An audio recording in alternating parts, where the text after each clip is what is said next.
నమస్కారం V3 news కు స్వాగతం లక్ష్యం సమాజహితం ముందుగా ముఖ్యాంశాలు ఎల్బీ నగర్ షైన్ చిన్నపిల్లల ఆసుపత్రిలో ఘోర అగ్ని ప్రమాదం మంటల్లో చిక్కుకొని బాబు మృతి 6 చిన్నాల పరిస్థితి విషమం వివిధ ఆసుపత్రికి తరలింపు ప్రగతి భవన్ ముట్టడి నేపథ్యంలో కొనసాగుతున్న నాయకుల అరెస్ట్ ఎల్బీ నగర్ లో మల్రెడ్డి రంగారెడ్డి అరెస్ట్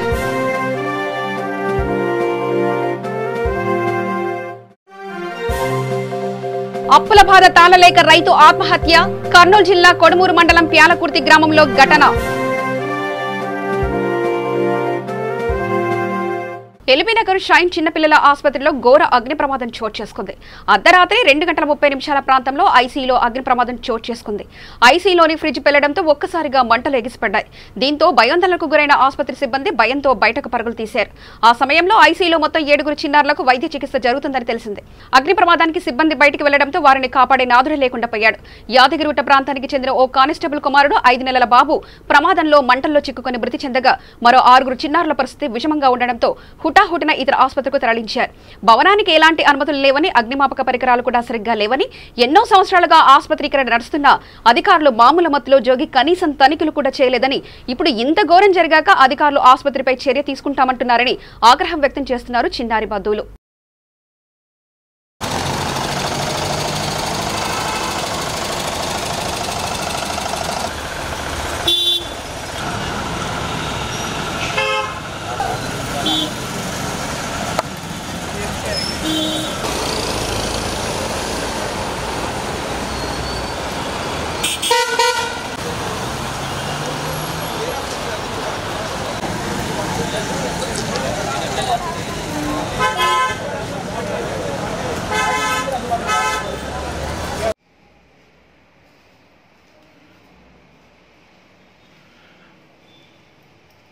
ఎక్కడ సార్ కాలిపోయింది? ఎక్కడ కాలింది?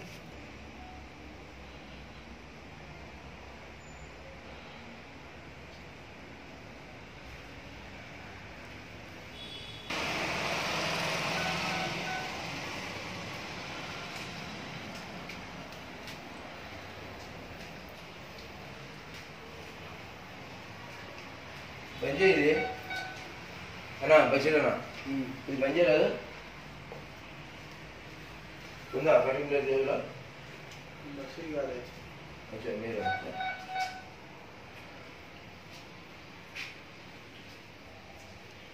బషీరన్నా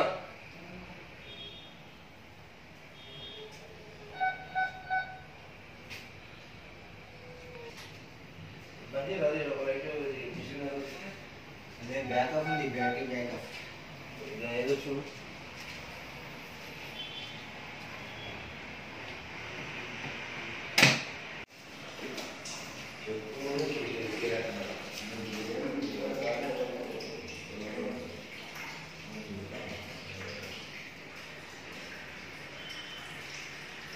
మా గణేష్ అన్న వాళ్ళు వెళ్ళి వెనకనే మాకు ఫోన్లు చేస్తే మేము అందరం వచ్చి చూసినాం. నైట్ వచ్చి చూసి మేము 4 గంటలకు వచ్చే వరకు మొత్తము పేషెంట్లందరినీ చిన్న పిల్లలంతా వేరే హాస్పిటల్లో తరలించారు. ఇక్కడ స్పాట్ డెడ్ ఒక చిన్న బాబు స్పాట్ డెడ్ అయిండు.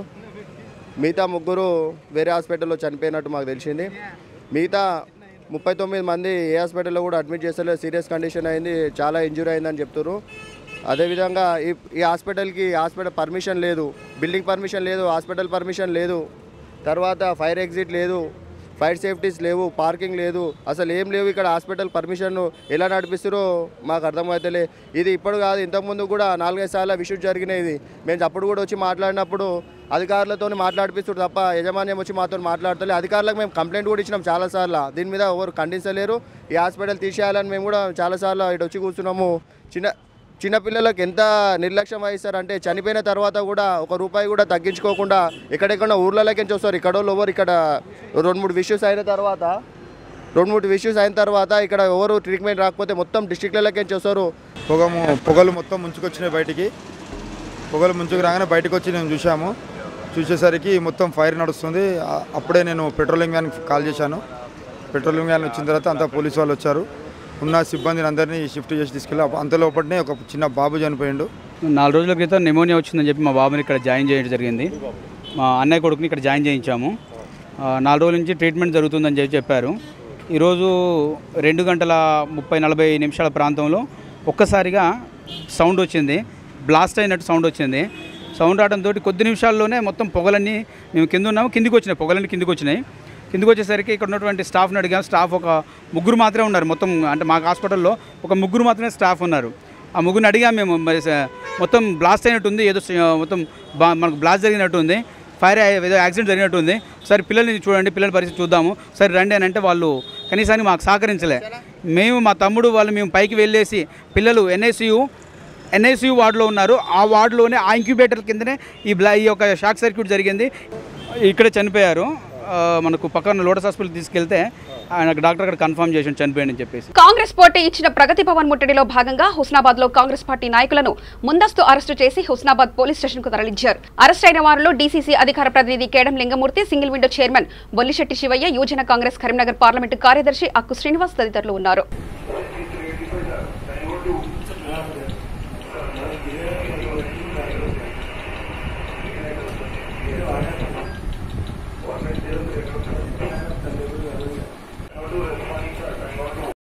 కాంగ్రెస్ పార్టీ ఇచ్చిన ప్రగతి భవన్ ముట్టడిలో భాగంగా సైదాపూర్లో కాంగ్రెస్ పార్టీ నాయకులను ముందస్తు అరెస్టు చేసి సైదాపూర్ పోలీస్ స్టేషన్ కు తరలించారు. పోలీసులు అరెస్ట్ చేసిన వారిలో మాజీ జెడ్పీసీ గుండారపు శ్రీనివాస్ తదితరులు ఉన్నారు.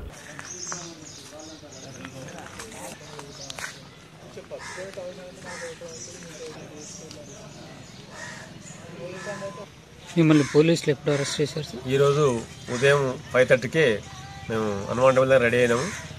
వాళ్ళు మార్నింగ్ ఏఎస్ఐ గారును వాళ్ళ బృందం రావడం జరిగింది. హైదరాబాద్ పోతుంటేనే వాళ్ళు తీసుకొచ్చి అరెస్ట్ చేసి పోలీస్ స్టేషన్లో కూర్చోబెట్టారు. ఇది ఆర్టీసీ కార్మికుల మద్దతుగా ప్రగతి భవన్ ముట్టడికి వెళ్తున్నామని సమాచారం తెలుసుకొని అడ్వాన్స్గా వాళ్ళు రావడం జరిగింది. దానివల్ల ఆర్టీసీ ఇప్పటికైనా ప్రభుత్వం వెంటనే స్పందించి ఐకాసా నాయకుల విజ్ఞప్తి మేరకు ఆర్టీసీ కార్మికుల సమస్యలను పరిష్కరించడానికి న్యాయమైన డిమాండ్లను పరిష్కరించి కానీ ఏమైనా ఉంటే వాళ్ళు టైం ఇచ్చి మళ్ళీ ఒకసారి చేద్దామని చెప్పాలి తప్ప ఈ పట్టింపులో పోవద్దని కేసీఆర్ గారికి హెచ్చరిస్తున్నాం. ఇది మంచిది కాదు. ఏ ప్రభుత్వం ఎలాంటి రాజైనా కూడా నియంత్రణ పరిపాలన చేస్తే తర్వాత వాళ్ళు ఏమైందో తెలుసో కేసీఆర్ కూడా అలాంటి పరిస్థితి కేసీఆర్ తెచ్చుకోవద్దని మరి వారికి డిమాండ్ చేస్తున్నాం.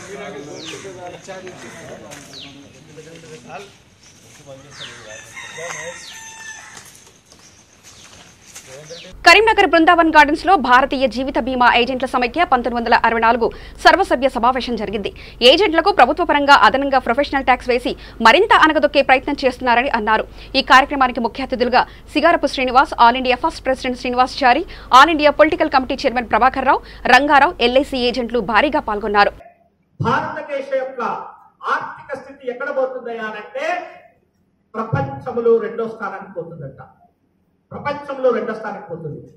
కానీ వల్ల నేను మొన్ననే చూశాను, రిజర్వ్ బ్యాంక్ ఆఫ్ ఇండియా భారతదేశం ఎంత అప్పులు ఉందనంటే, సరే వీళ్ళు చెప్తా ఉన్నారు, ఎందుకైనా మంచి ఒక స్టాటిస్టిక్స్ చూద్దామని తీసి చూశాను. రిజర్వ్ బ్యాంక్ ఆఫ్ ఇండియాలో యాన్యువల్ రిపోర్ట్ ఒకటి ఉంటుంది, మీరు కూడా చూడొచ్చు, www.rbi. అందులో 2009-2010 సంవత్సరంలో భారతదేశం యొక్క అప్పు government of India ministry of finance 45 లక్షల కోట్లు. 45 లక్షల కోట్లు. ఈ సంవత్సరము with in span of 10 years లో 1,11,00,000 కోట్ల రూపాయలు భారతదేశం అప్పు. అంటే ఎంత పెరిగిందయా? సుమారుగా 70 లక్షల కోట్ల రూపాయలు పెరిగిపోయింది. ఇవాళ చాలా మంది ఏమైపోతుందంటే అప్పు చేయడానికి వెనక ముందు అయితలేదు ఎవరు, అవునా కదా? అప్పు చేయడానికి వెనక ముందు అయితలేదు. ఇవాళ లైఫ్ ఇన్సూరెన్స్ కార్పొరేషన్ లో కూడా ఈ యొక్క 31,000 కోట్ల రూపాయలు ఏదైతే ఉందో, ఈ భారతదేశం యొక్క వాటా కేవలం 5% అయితే 100 కోట్ల రూపాయలు పెట్టి కార్పొరేషన్ కి ముప్పు ఏర్పడేటువంటి పరిస్థితి రాబోతుంది భవిష్యత్తులో. కార్పొరేషన్ ఉంటే కదా మనం అందపడ్డేది, ఎల్ఐసి లేకపోతే మనం ఏం లేదు కదా. మరి ఇప్పుడు అలాంటి ఎల్ఐసికి రీసెంట్ గా ఒక 10 రోజుల కింద economic affairs committee government of ఇండియాలో ఫైనాన్స్ డిపార్ట్మెంట్ లో, తర్వాత ఆల్ సెక్రటరీస్ లెవెల్లో ఉండేటువంటి ఫైనాన్స్ కమిటీస్ అంతా ఒక మీటింగ్ ఏర్పాటు చేశారు 10 days బ్యాక్. ఏర్పాటు చేసి ఏం చేసిరయ్యానంటే, ఈ భారతదేశ ఆర్థిక వ్యవస్థను పెంచాలనంటే మనం ఏం చేయాలంటే సావరిన్ గ్యారెంటీ అయితే ఎల్ఐసి ఎట్లా ఉందో సావరిన్ బాండ్ ఫ్లోట్ చేయాలనే ఒక ప్లాన్ లో ఉన్నారు. ఈ సావరిన్ బాండ్స్ ఎక్కడ ఫ్లోట్ చేస్తారయ్యానంటే ఇండియాలో కాదంట, భారతదేశం అవుతున్న ఫారిన్ కంట్రీస్ నుండి ఈ సావరిన్ బాండ్ ని ఫ్లోట్ చేసి అక్కడి నుంచి ఎన్ఆర్ఈసీ ద్వారా డాలర్స్ ద్వారా తీసుకొని వస్తారంట. మరి ఆ డాలర్స్ ద్వారా తీసుకొచ్చినటువంటి డబ్బులకు life insurance corporation of India invest చేయాలి. అంటే ఎల్ఐసిలో ఉండేటువంటి డబ్బులు తీసుకొని పోయి భారతదేశానికి అవతల ఫారిన్ కంట్రీస్ లో ఈ యొక్క సావరిన్ బాండ్స్ ఫ్లోట్ చేసే దాంట్లో ఎల్ఐసి ఇన్వెస్ట్ చేసి దాన్ని డెవలప్ చేయాలి. ఇదొకటి. ఎఫ్డిఐ ఫారిన్ డైరెక్ట్ ఇన్వెస్ట్మెంట్ ఇప్పుడు దాన్ని 100% చేయాలి. మరి ఇన్సూరెన్స్ కంపెనీస్ లో మనమందరం ఆ రోజు మనం ఢిల్లీలో కొట్లాడాం. ఇన్సూరెన్స్ బిల్ కు రాజ్నాథ్ సింగ్, సుష్మా స్వరాజ్ వీళ్ళందరూ వచ్చారు. మేము ఏం చేసినా ఇన్సూరెన్స్ బిల్ కు మేము అపోజ్ చేస్తాం, మీకు సపోర్ట్ చేస్తామని అన్నారు. బీజేపీ రాగానే విత్ ఇన్ 2 months లో ఇన్సూరెన్స్ బిల్ పెట్టేసేసి మన పని పోయిందని చేసేసేసారు. అంటే చెప్తున్న రాజకీయ నాయకులు ఎవరిని నమ్మడానికి లేదు. మనం వాళ్ళ పని గురించి వాళ్ళు ఏదైనా చేస్తారు.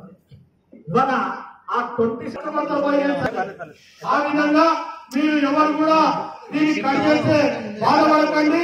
ఖచ్చితంగా 240 కట్ అయింది. ఈ నెలలో మరో 7 కట్ అయింది. మరో మార్చిలో 240 కట్ అయింది. ఈ సీఎం కట్ డిస్కషన్ అయ్యింది. ఎవరో చెప్తే కట్ చేయకుండా ఉంటారని ఆలోచన.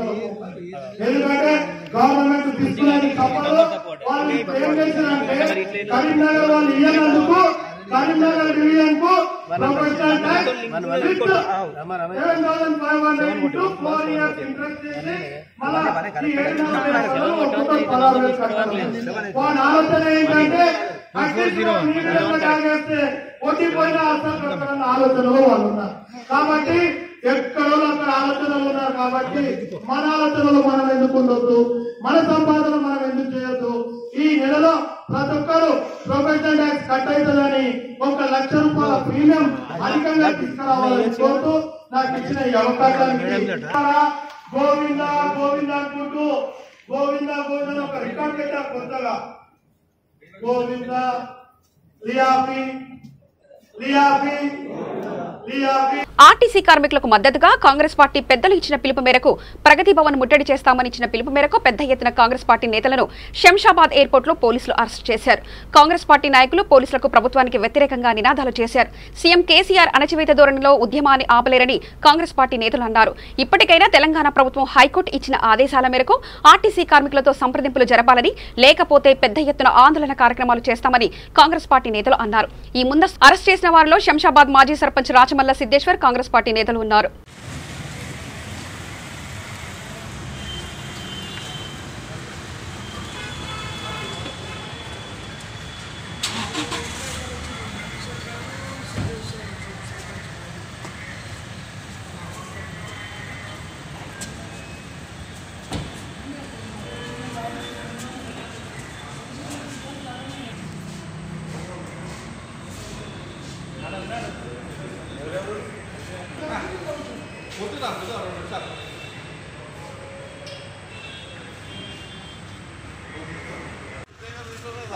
తీసుకున్నా అక్కడ ఒకసారి చూస్తుందా మనకు బంగారు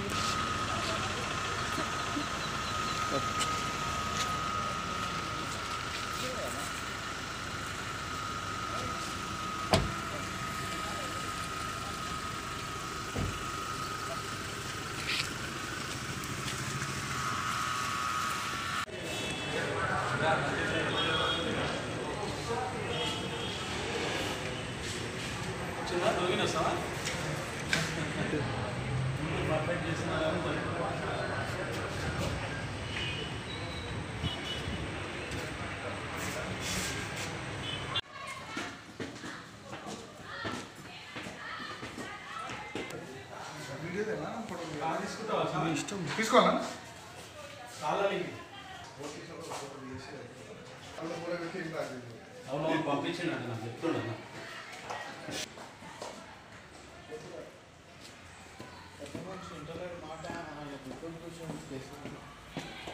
ఉద్యమం చేసినప్పుడు ఒకవేళ ఇదే ఉంటే తెలంగాణ వచ్చేదా ఇలా ముఖ్యమంత్రి అయ్యేదా?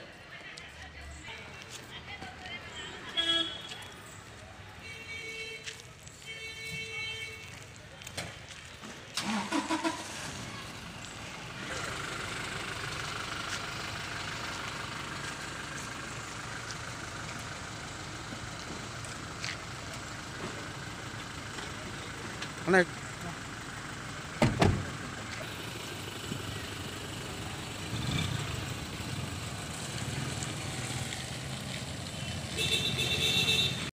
జిల్లా ఖానాపూర్ మండల కేంద్రంలో ఖానాపూర్ పోలీస్ స్టేషన్లో పనిచేసి అసూలు బాసిన పోలీసులు స్మరించుకుంటూ జరుపుకునే పోలీస్ అమరవీరుల సంస్కరణ దినోత్సవాన్ని పురస్కరించుకొని ఖానాపూర్ పోలీస్ స్టేషన్ నుంచి మార్కెట్ కూడలి గుండా శాంతి ర్యాలీ నిర్వహించారు. ఈ ర్యాలీలో పోలీసులు, యువకులు, ప్రజలు పాల్గొని అమరులైన పోలీసులకు జోహార్లంటూ నినాదాలు చేశారు. 9 o'clock. Exactly 9 o'clock.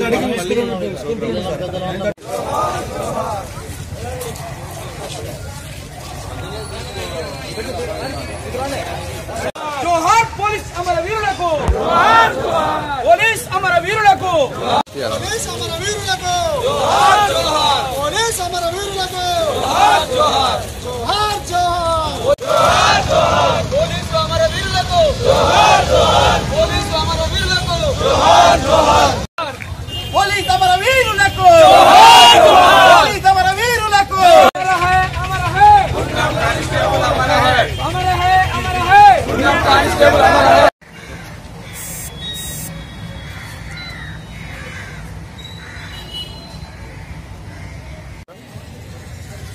పోలీస్ అమరవీరుల దినోత్సవం అనగానే అక్టోబర్ 21 ఎక్కడైనా రాష్ట్రంలో ఎక్కడైనా పోలీస్ అమరవీరుల దినోత్సవం అనగానే అక్టోబర్ 21 అందరికీ కనిపిస్తుంది. ఆ అక్టోబర్ 21 అనగానే ప్రజల కొరకు తమ కర్తవ్యంలో అసూలు బారిన పోలీస్ అమరవీరులు ఖచ్చితంగా అక్టోబర్ 21 తారీఖు రోజు గుర్తుకు రావడం జరుగుతుంది. దానిలో భాగంగానే పోలీస్ అమరవీరుల వారోత్సవాలు 15 అక్టోబర్ 15 నుండి 21 తారీఖు వరకు నిర్వహించడం జరుగుతుంది.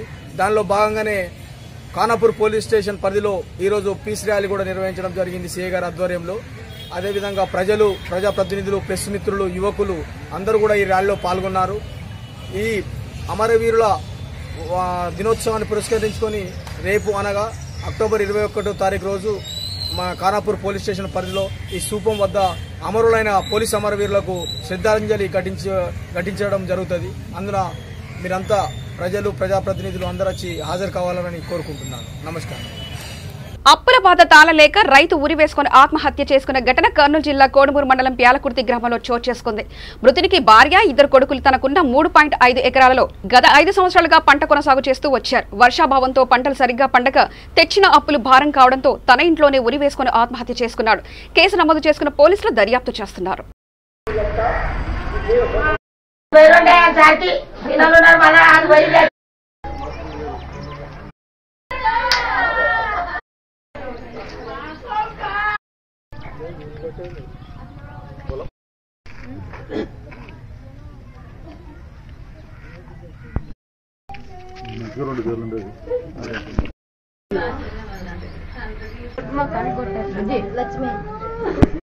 రైతు కొచ్చేరు మల్లికార్జున 3.5 ఎకరాల్లో సాగు చేసుకుంటున్నాడు. గత 5 ఏళ్ల నుంచి వర్షాలు లేక కరువు కాటకాలతో అల్లాడి అప్పులు చేసుకొని ఆయన అప్పులు తీర్చడం చేతకాక నిన్న రాత్రి ఊరేసుకొని చనిపోయాడు. నారాయణపేట జిల్లా నర్వ మండలంలో తెలంగాణ కాంగ్రెస్ పార్టీ ఆర్టీసీ ఉద్యోగుల సమ్మెకు మద్దతుగా హైదరాబాద్లోని ప్రగతి భవన్ సీఎం కార్యాలయం ముట్టడికి పిలుపునిచ్చారు. అందుకుగాను ముందు జాగ్రత్త చర్యగా ఏవైనా అవాంఛనీయ సంఘటనలు జరగకుండా నర్వాకు చెందిన 33 మంది కాంగ్రెస్ కార్యకర్తలను బస్టాప్ వద్ద అరెస్ట్ చేసి పోలీస్ స్టేషన్లకు తరలించి బైండ్ ఓవర్ చేశారు.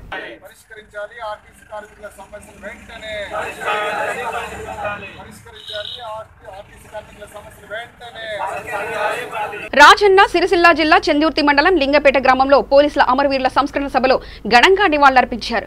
రాజన్న సిరిసిల్ల జిల్లా కలెక్టర్ కృష్ణ భాస్కర్ మరియు ఎస్పీ రాహుల్ హెగ్డే.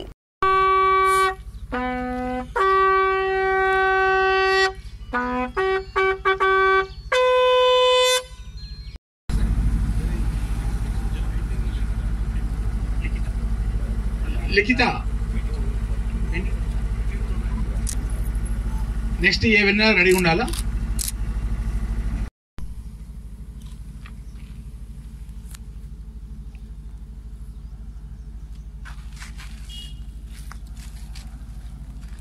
అందరూ స్మరించాలి. మనమందరూ కర్తవ్యం ఇది. సో దేశ సరిహద్దులో సైనికులు ఎట్లా ఉంటారో ఇంటర్నల్ సెక్యూరిటీ అంతర్గత శత్రువులతో పోలీసులు కూడా అట్లనే ఫైట్ చేస్తారు. సో ప్రజలు పోలీస్ వారి చిన్న చిన్న తప్పులను పరిగణనగా తీసుకోకుండా త్యాగాల గురించి ఈ అమరవీరుల స్మారక దినోత్సవం సందర్భంగా ఒక నిమిషం పోలీస్ కమెమరేషన్ డే మనం జరుపుకుంటున్నాము. దీని వెనక ఒక స్టోరీ ఉంది. అక్టోబర్ 21, 1959 రోజు 10 మంది సిఆర్పిఎఫ్ పర్సనల్ ఇండియా చైనా బార్డర్లో డ్యూటీ చేస్తున్నప్పుడు ఒక చైనీస్ సైడ్ నుంచి భారీ మొత్తంలో అటాక్ చేస్తారు. సో అప్పుడు మన సిఆర్పిఎఫ్ జవాన్లు సక్సెస్ఫుల్గా వాళ్ళని కంట్రోల్ చేస్తారు అండ్ లాస్ట్ బ్రెత్ వరకు ఫైట్ చేస్తారు. సో అప్పటి నుంచి ఇప్పటి వరకు అక్టోబర్ 21 రోజు పోలీస్ అమరవీరుల సంస్మరణ దినోత్సవంగా మనము జరుపుకుంటున్నాము. సో మీకు పోలీస్ డిఎస్పీ గారికి, ఇక్కడికి ఇచ్చేసినటువంటి తహసీల్దార్ గారికి, అందరి ఎస్ఐ గారికి, సిఆర్పీ అందరి ప్రభుత్వ అధికారులందరికీ, అతి ముఖ్యంగా పోలీస్ కమెమరేషన్ డే స్మారక దినోత్సవం సందర్భంగా విచ్చేసినటువంటి చంద్రగిరి మండలం నుంచి అందరికీ, ముఖ్యంగా స్కూల్ నుంచి వచ్చిన పిల్లలకి నా తరఫున శుభాభినందనలు తెలియజేసుకుంటున్నాను. ఎస్పీ గారు మాట్లాడే విషయాల్లో 3 కీలక విషయాలు నాకు క్లుప్తంగా అనిపించినాయి. మొట్టమొదటి విషయం, ఆయన అందరి విషయంలో సమాజంలో ప్రభుత్వం అంటే మొట్టమొదటి చూసే పోలీస్ అని అన్నారు. వాస్తవమైన విషయం అది. ఇవాళ మనము తలెత్తుకుని బయట తిరగలుగుతామంటే, బయట ఇబ్బంది లేకుండా ఇక్కడి నుంచి వేరే చోట వెళ్ళడానికి ఆలోచన లేకుండా ఉన్నామంటే, 20 సంవత్సరాల కన్నా ముందు చాలామంది ఆసక్తితో ఈ ఊరే కాకుండా, ఈ మండలమే కాకుండా ఈ జిల్లా కూడా బయటికి వెళ్ళి వేరే చోట వెళ్ళొచ్చు అని ముందు చూస్తున్నారంటే, తప్పకుండా పోలీసులు మన జిల్లాలో, మన రాష్ట్రంలో చేసిన గొప్ప త్యాగాలకి తప్పకుండా స్మరించుకోవాల్సిన అవసరం మనందరికీ ఉంది. దానికోసం మనం ఎల్లప్పుడూ రుణపడి ఉంటాం. రెండో అంశం, ఎస్పీ గారు మాట్లాడారు, ఎక్కడన్నా సరే పోలీసులు ఒక స్మారక దినోత్సవం వాళ్ళు మాట్లాడుకుని ఈ ఒక్కరోజే కాకుండా రోజుగా మీరు చూసినప్పుడు, ఒక పోలీస్ ఆఫీసర్ వాళ్ళు పనిచేసుకున్నప్పుడు ఎక్కడి నుంచైనా చూస్తే, మీ ట్రాఫిక్లోనే చూసినా సరే, డే టు డే మీరు పనిలో చూసినా సరే, ఇచ్చే గౌరవం కూడా మనము ఎలా పెట్టుకోవాలో ముమ్మాటికి అంతగానే పెట్టుకోవాలి. కొన్నిసార్లు ఇంగ్లీష్లో అంటారు టేకింగ్ ఇట్ ఫర్ గ్రాంటెడ్, మర్చిపోయే ఆస్కారం మనందరికీ ఉంటుంది. కనీసం ఈ రోజైనా మనం గుర్తు పెట్టుకుని వారు చేసిన త్యాగాలు ఎట్టి పరిస్థితుల్లో గుర్తుపెట్టుకోవాలని మళ్ళీ మనవి చేసుకుంటాం. విజయనగరం జిల్లాలో భార్యపై భర్త దాడి కలకలం రేపింది. శృంగవరపుకోటలో గోపన్న అనే మహిళపై తన భర్త సోమేష్ కత్తితో దాడి చేసి తీవ్రంగా గాయపరిచారు. వీళ్ళిద్దరి మధ్య తలెత్తిన తగాదతో నిత్యం ఘర్షణ చోటు చేసుకుంటుంది. దీంతో విచక్షణ కోల్పోయిన భర్త భార్యపై దాడి చేసి తీవ్రంగా గాయపరిచాడు. గోపమ్మకు 2 చేతులపై తీవ్ర గాయాలయ్యాయి. దీంతో వెంటనే ఆసుపత్రికి తరలించి చికిత్స అందిస్తున్నారు.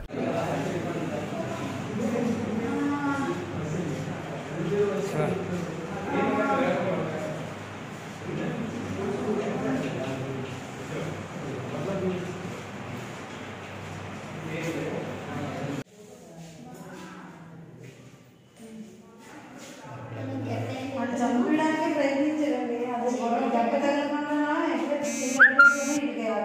నడిచాడు.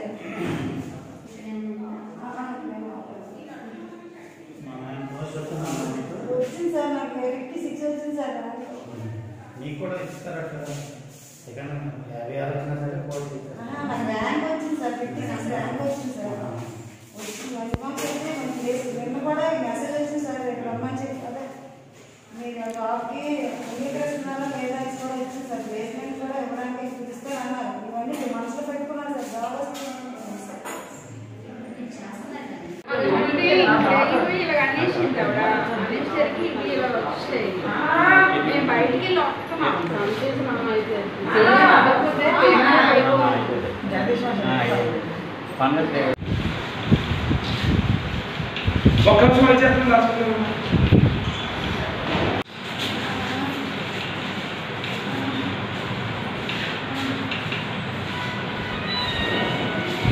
శ్రీకాకుళంలో టీడీపీ అధినేత పర్యటనకు వస్తున్న సమయంలో అధికార పార్టీ నేతలు స్వరం పెంచారు. ఏపీ మరో బీహార్ రాష్ట్రంలా తయారైందంటూ చంద్రబాబు చేసిన వ్యాఖ్యలపై వైసీపీ ఎమ్మెల్యే ధర్మాన ప్రసాదరావు ఘాటుగా స్పందించారు. గతంలో టీడీపీ అధికారంలో ఉన్న సమయంలో టెండర్ల విషయంలో ఏకపక్షంగా వ్యవహరించారంటూ ఆరోపించారు. గడిచిన 5 ఏళ్లలో అరాచక పరిపాలన కొనసాగించిన చంద్రబాబు వైసీపీ ప్రభుత్వాన్ని విమర్శించే హక్కు లేదని అన్నారు. అవినీతి రహిత పాలనతో సమర్థవంతంగా పనిచేస్తున్న వైసీపీ ప్రభుత్వంపై కావాలనే విమర్శలు చేస్తూ ప్రజలను తప్పుదోవ పట్టిస్తున్నారని అన్నారు. ప్రభుత్వం ఏర్పడిన 4 నెలల్లోనే పారదర్శకంగా ఉపాధి అవకాశాలు కల్పిస్తే చంద్రబాబు చూసి ఓర్వలేక వ్యాఖ్యలు చేస్తున్నారని ఆరోపించారు. నీరు చెట్టు బిల్స్ ఆపేశారని గొప్ప బాధ కలిగిపోతుంది మీకు. ఎవరు చేస్తారు నీరు చెట్టు బిల్? ఎవరి చేత పనులు చేయించావు? టెండర్ పిలిపించావా నువ్వు? నీ టెండర్లు, నీ ఎన్నికలు నీటి సంఘం ఎన్నికలు, నువ్వు పెట్టిన ఎన్నికలు ఎంత అపహాస్పాలైనావో చూసావు ఎప్పుడైనా? ఎన్నికలట అందరూ కూర్చోవడం, చేతులు ఎత్తండి, ఎవరికి చేతులు ఎత్తినా నీ మనిషికి రాసి పట్టుకుపోవటం, అది నువ్వు నిర్వహించినటువంటి ఎన్నికలు. నీ టెండర్లు, టెండర్లు ఎవరి ప్రత్యర్థులకి ఎవరికి వెళ్ళకూడదు, అంతా నీకు సంబంధించిన మనుషులకే.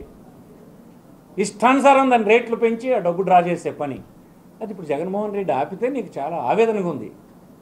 ప్రభుత్వ ధనాన్ని ఇష్టానుసారంగా దోపిడీ చేసే పని జరిగింది. ఇప్పుడు కొన్ని కార్యక్రమాలకి రైతాంగం తీసుకుపోయారు, అకౌంట్లో డబ్బు వేస్తే మీకు చాలా బాధ కలుగుతుంది. గడిచిన ఇన్ని సంవత్సరాలు వాళ్ళ రెక్కల కష్టాన్ని, రక్తాన్ని చెమటగా చిందించి మనకు పండించి పంటలు ఇస్తున్నటువంటి రైతులు అప్పులు పాలై మెడకు ఉరితాడు తగిలించుకొని చనిపోతుంటే వారికి ఇంత సాయం చేస్తే అది జగన్మోహన్ రెడ్డి దుబారాని మీలాంటి వాళ్ళు మాట్లాడతారు. ఇలాంటి రైతులు తలగా వాళ్ళ గుండె ఆవేదన, కళ్ళల్లో వచ్చిన కన్నీరు, వారి వెనుకున్నటువంటి వారి బాధలు, ఆ కుటుంబంలో ఉండేటువంటి మనోవేదన మీలాంటి వాళ్ళ దృష్టికి రాదు. అది బాధగానే మీకు అనిపిస్తుంది. రైతు తను పండించినటువంటి పంటకి తను పెట్టుబడి పెట్టినటువంటి మొత్తం తీరా అమ్మితే రానటువంటి పరిస్థితులు ఉంటే పెట్టుబడి సాయం ఇస్తే తప్ప అని అడుగుతున్నాను నేను. ఇది ప్రజల ట్యాక్స్ అంతా దుర్వినియోగం అయిపోతున్నట్ట. మనం తింటున్నటువంటి తిండి, ఆహారపు గింజలు, ఈ వస్తువులు, ఈ కూరగాయలు, ఇవన్నీ ఎవరి వద్ద నుంచి వస్తున్నాయి? మనం హాయిగా తినొచ్చు, మనం తినే తిండి గింజలు పండించినటువంటి రైతు కన్నీరు పెడితే ఈ ప్రభుత్వాలు చూస్తూ ఊరుకోవాలని మీరు అనుకుంటున్నారా? అలా కుదరదు. రోజులు మారాయి. ఈ రాష్ట్రంలో ఉండేటువంటి పేదవాళ్ళకు కూడా అండగా నిలబడే ప్రభుత్వం వచ్చింది. పేదవాళ్ళ తరఫున మాట్లాడే గొంతులు వచ్చాయి. జగన్మోహన్ రెడ్డి నాయకత్వం వచ్చింది. ఇది నిజాయితీ కలిగినటువంటి ప్రభుత్వం. ప్రతి విషయంలో నిజాయితీ మీకు కొట్టొచ్చినట్టు 5 సంవత్సరాలు కనిపిస్తుంది, మీకు మనం వచ్చేస్తుంది. చూస్తూ ఉండండి. మాకు నమ్మకం ఉంది, ఖచ్చితంగా పెద్ద సంఖ్య తర్వాత అంగీకరిస్తారు ఈ పాలనని. తప్పనిసరిగా ప్రజలు దీన్ని గౌరవిస్తారని నమ్ముతున్నా. అంతెందుకు, మొన్నే ఉద్యోగాల కల్పన జరిగింది. సెక్రటేరియట్ అనేటువంటి ఉద్యోగాలు జిల్లా స్థాయి యూనిట్ చేసినటువంటి ఎంపికది ఎంత పారదర్శకంగా చేసిందో. మీరు ఏ గ్రామంలో మీ పార్టీలను సమర్థించినటువంటి వ్యక్తులు కూడా ఉద్యోగాలు పొందారు, వారిని అడగండి, తెలుసుకోమండి. ఒక్కసారి మీరు తెలుసుకోండి. 2 లక్షల ఉద్యోగాలు నింపితే ఎక్కడ ఇలాగ అవినీతి మచ్చ కానీ, ఒక అవకతవక కానీ, పొరపాటు కానీ జరగకుండా జరిగినటువంటి తీరు, ఈ ప్రభుత్వం ఎటువైపు ప్రయాణం చేస్తుందో, ఏ విషయాలకు ప్రాధాన్యత ఇస్తుందో మీకు అర్థం కాలేదని అడుగుతున్నాను. ఏమీ రాష్ట్రంలో ప్రజాస్వామ్యం ఏమీ మట్టి కలిసిపోలేదు. అందరికీ మరింత స్వేచ్ఛ వచ్చింది. న్యాయంగా ఈ రాష్ట్రంలో పరిపాలన జరిపించగలిసినటువంటి వ్యక్తి వచ్చాడని సంతోషం వచ్చింది. అయితే ఆ మాట్లాడే గొంతులు బలహీనమైనవి కనుక కనిపించకపోవచ్చు. మీలాంటి ధనవంతుల లాబీతో ఇవి మాయ చేద్దాం అనుకుంటే కుదరదని మనం చేస్తున్నాం. దాన్ని అడ్డుకునేటువంటి శక్తి ఈ రాష్ట్రంలో ఉండేటువంటి కోట్లాది మంది ప్రజలకు ఉంది. దాన్ని అడ్డుకునే పరిస్థితి చేస్తారని మేము నమ్ముతూ ఉన్నాం. అలాగే ఇటీవల జరిగిన ఎన్ని సంఘటనలు మీరు చూడండి. కొంత సమయం పట్టొచ్చు. కొన్ని ప్రాబ్లమ్స్ ఉన్నమాట వాస్తవమే. ఇసుక కొంత ఇబ్బంది ఉన్నటువంటి మాట ముఖ్యమంత్రి గారు కూడా అంగీకరిస్తున్నారు.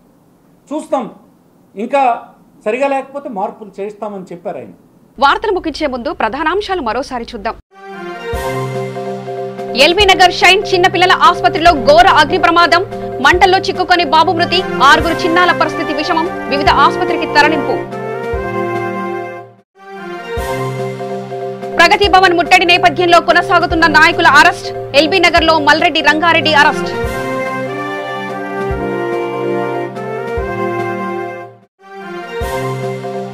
అప్పుల బాధ తాళలేక రైతు ఆత్మహత్య.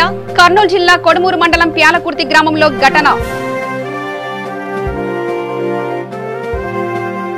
సమగ్ర వార్తా సమాచారానికై చూస్తూనే ఉండండి V3 న్యూస్. లక్ష్యం సమాజ హితం.